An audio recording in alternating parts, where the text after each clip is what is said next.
Well, good morning, good afternoon, or good evening, depending on what time you're watching this, and welcome back to the channel, and welcome to the city of brotherly love. I am driving through Philadelphia this evening, much easier at night than during the day. I'm currently on Highway 76. I'm out here on the East Coast. I just completed my second pickup. I'm running freight from the East Coast back to the Midwest. 2 picks, 2 drops.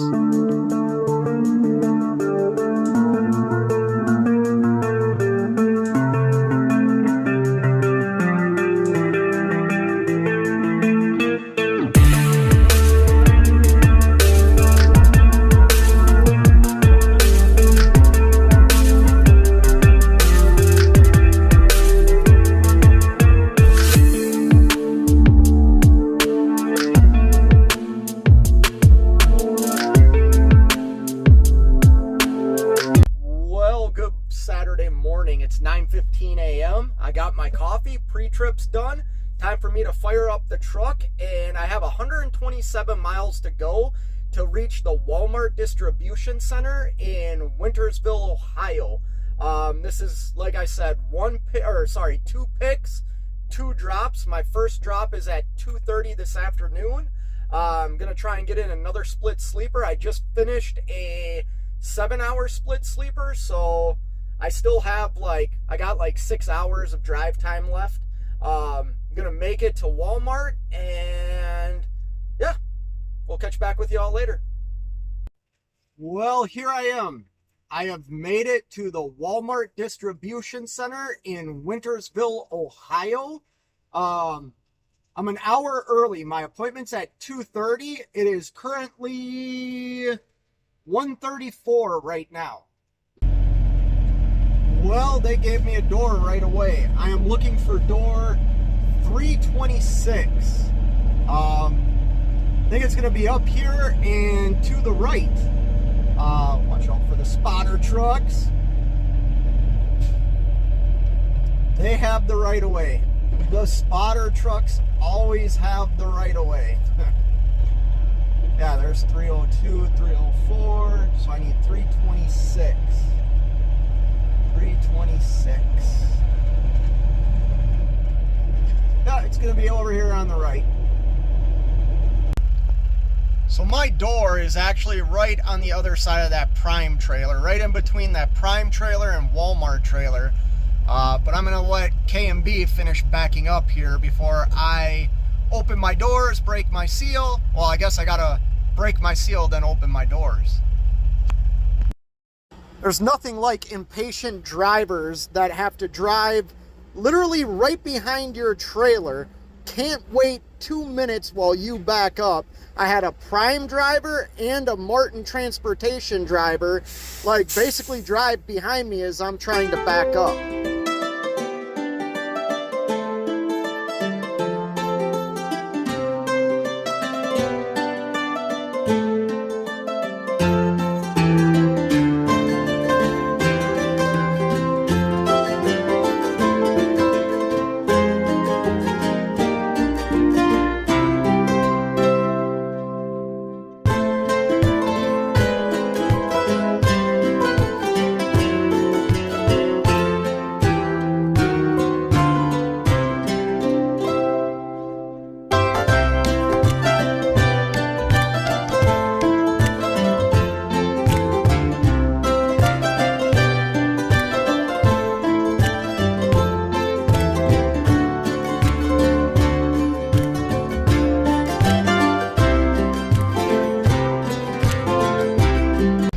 Well, I thought I'd show you all a little hack. Instead of putting your load bars up against the wall, put them down here on the ground and back over them.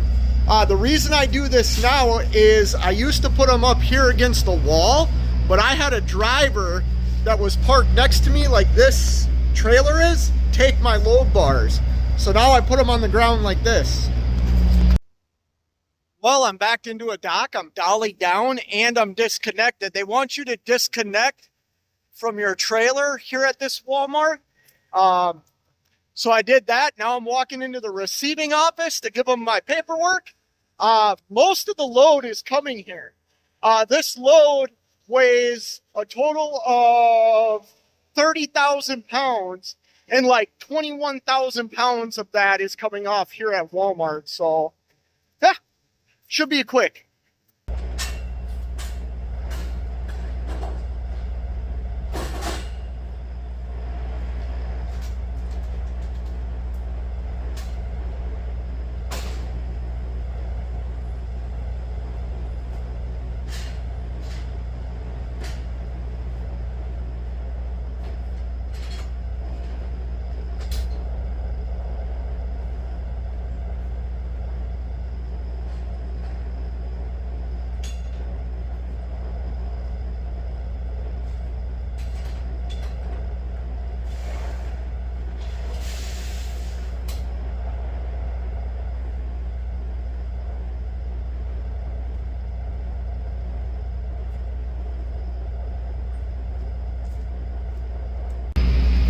Well, I just put the load bars back up. The product is like right here on the trailer. So my trailer is only half loaded right now, and it only weighs 10,000 pounds. So easy money.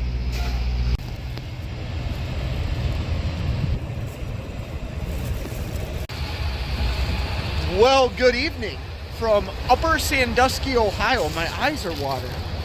It's windy out. I'm at the Loves right off of Highway 30. This is where I'm going to spend the night. I'm going to go in right now, take a shower, then eat some dinner, and then get some rest, and get up tomorrow morning, probably about 3 a.m., and continue trailer trucking.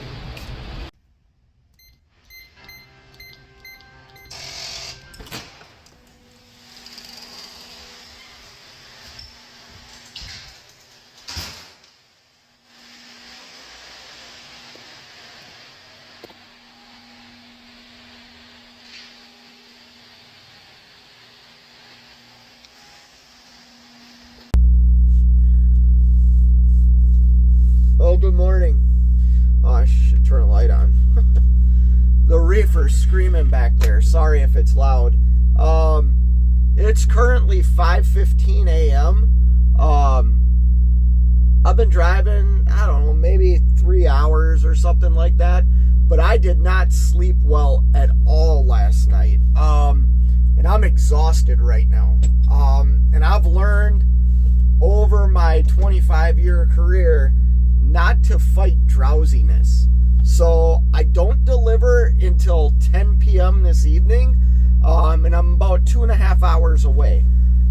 So, actually, you know what? I haven't even had a sip of coffee yet.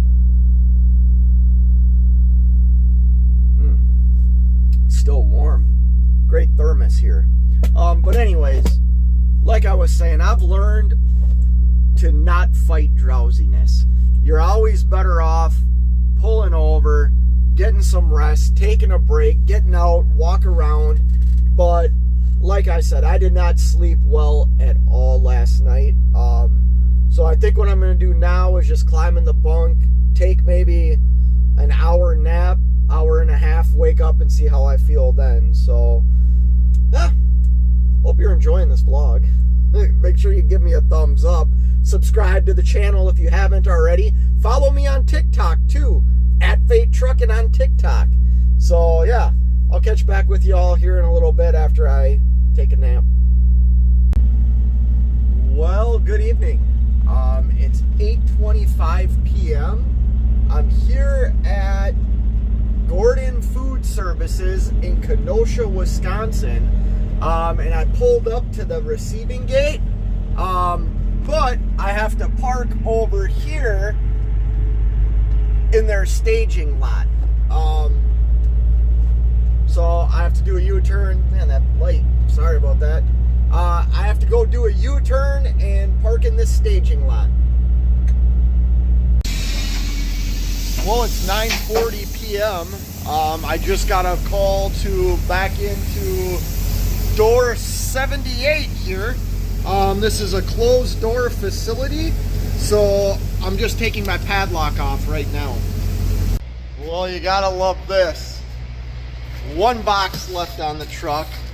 That's why. a box of waffles. But I am empty here at Gordon Foods.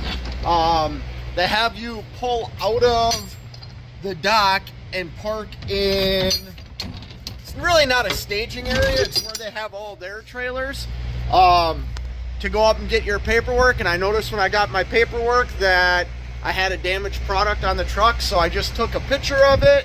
I'm going to email the broker, and yeah, hopefully I just throw it away. That's what I'm going to do. But you need to contact the broker.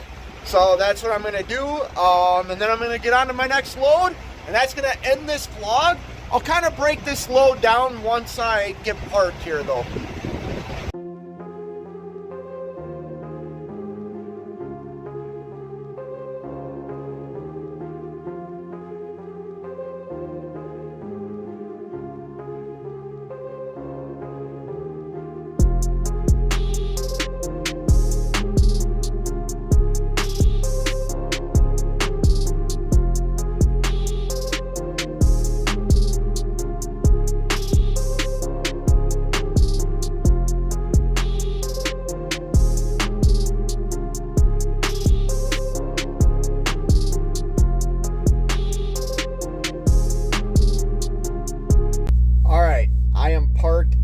Receiver for the morning to this morning, but I thought I'd break down this multi-stop load, 2 picks, 2 drops from the East Coast back to the Midwest. I had 1 stop in Ohio, Wintersville, Ohio.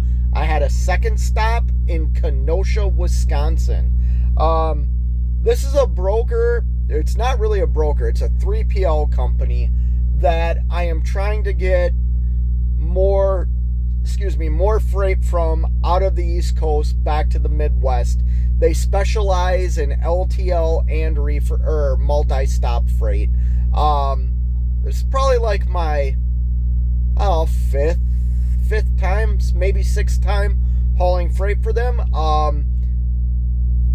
It's good. It's not great, but it gets me back to where I get very good customer freight. So I make good money heading out to the East Coast, and I'm still making money coming back to the Midwest, but it's not as lucrative as it used to be. So I thought I'd break this down for you because it's very interesting how this company is paying me.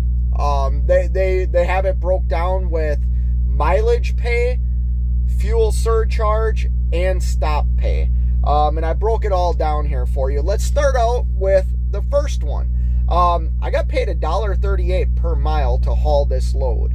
All miles loaded, all miles ended up being 1,072 miles. I did have a 60-mile deadhead, so I wasn't paid $1.38 per mile for my deadhead miles. I was only paid for my loaded miles, which ended up being 1,012 loaded miles. So that means the load paid $1,400. Not super good.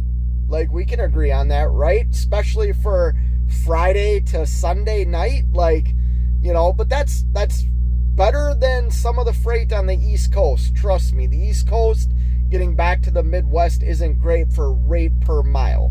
But anyway, so I got paid $1.38 per mile. That's $1,400. I got a fuel surcharge of $455.40. I certainly didn't use that much fuel. My truck got 7.6 miles per gallon on this load that I was currently on. It was a light load. It weighed 30,000 pounds. It was frozen. It ran at -10 start and stop. I did fill up my reefer this morning, and I pumped 24 gallons of reefer fuel. I also got paid $40 per stop. That includes the stops, the deliveries, and the pickups. So I got paid $40 times 4. That is $160 in stop pay. So if you add everything up, my rate per mile, which was $1.38, $1,400, my fuel surcharge of $455.40, and my stop pay for $160, that brings the total gross revenue, gross load pay to $2,015.40. That is an all-in rate per mile on 1,012 miles of $2 a mile off the East Coast. That's actually really good. That is way better than the spot market on East Coast freight coming back to the Midwest. And like I said, it gets me to a $4 a mile load right now on 1,000 miles. The load I'm picking up this morning that delivers in a couple of days is a $4,000 load on 1,000 miles. That's how I've stayed profitable in 2024, is running a lot of customer freight, just finding freight that gets me right back to the customer. And like I said, $2 per mile after you add in the fuel surcharge and the stop pay is not bad off the East Coast. A lot of the freight moving off the East Coast right now is at like that $1.30 a mile. I've seen it for $1 a mile from Pennsylvania, New Jersey, back to Illinois. I came back to Wisconsin at $1.38 per mile, plus all the other things added into it, the stop pay and the fuel surcharge. So all in all, great load. It's still a profitable load for me. I'm not going to say very profitable, but it's a profitable load for me that gets me back to my meat and potato loads, my customer loads. And I believe that is what I need to do to continue to be successful as an owner-operator moving into 2025. Anyways, hope you enjoyed this vlog. Make sure you give me a thumbs up if you haven't already, and you made it this far. Subscribe to the channel. Till next time, you know what it is. Keep on trucking.